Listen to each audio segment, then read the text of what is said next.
You ask Tiger to solve. This deals with linear equations with one unknown.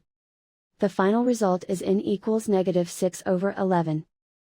Let's solve it step by step. Simplify the expression. Group like terms. Simplify the arithmetic. Group all constants on the right side of the equation. Add 6 to both sides. Simplify the arithmetic.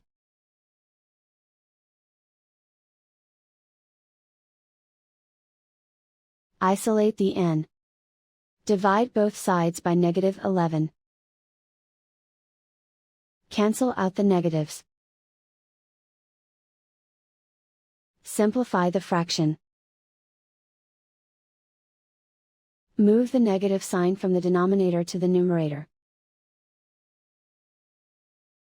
And so the final result is n equals -6/11.